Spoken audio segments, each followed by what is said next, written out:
The South African Weather Service has issued warnings for extremely cold temperatures, urging residents to take precautions as the chill is expected to persist for several days. Motorists have also been advised to drive with caution on snow-covered roads, while disaster management teams are on standby to help affected communities. Let's now get an update from the South African Weather Service senior forecaster, Tokelo Chiloane, who is joining us virtually. Tokelo, very good morning to you. Thank you so much for making time for us this morning. I want to start off our conversation from where we ended with Kuselo Ranki a bit earlier on, and that is around how they say that they were taken by surprise by the extent of the damage that would be caused by this inclement weather. But within some of these warnings come with, the level warnings come with indications around the extent of the possible damage. Good morning to your viewers. Yes, our warnings do come with a description of what is happening, what will happen as well.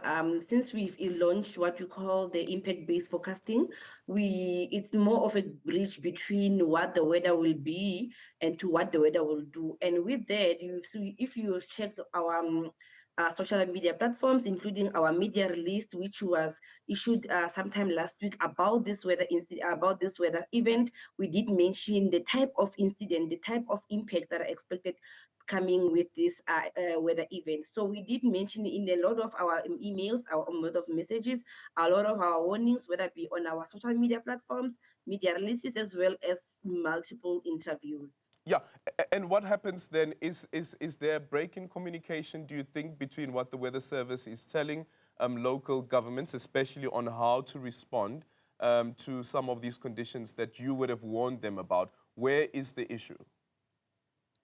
Our responsibility as a South African Weather Service is to, the first mandate is actually to give the citizens of South Africa about the weather conditions.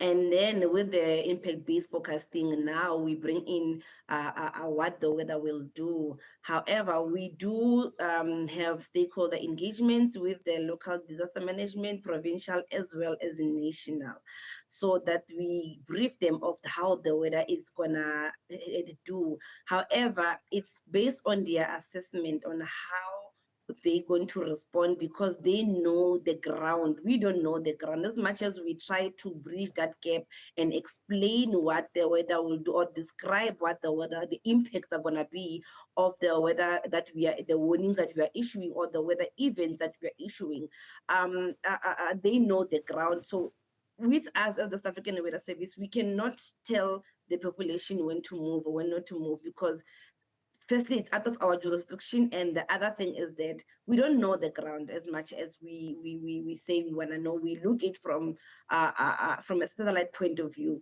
So we do communicate. However, I can't say there was a break in communication. However, we do communicate. Maybe there was just too much of the weather that small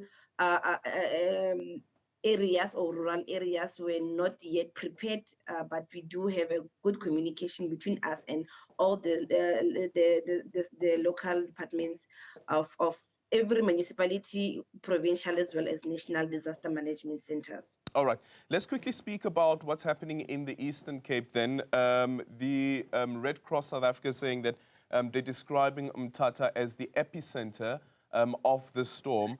How would SA Weather describe what's currently happening in the Eastern Cape? I'll speak from, I'll answer from a weather point of view. You know, whenever we are having any type of weather system, we can forecast how it's going to move.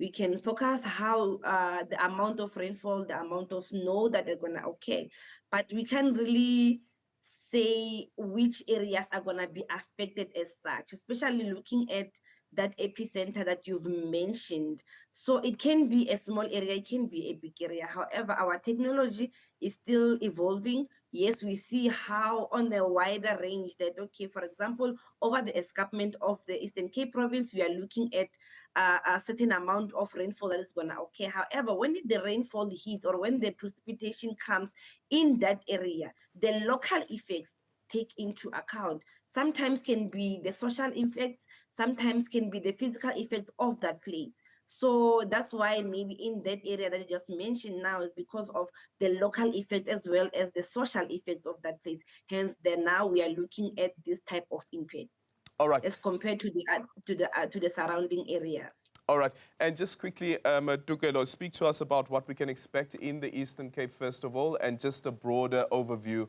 of what's happening generally in the country.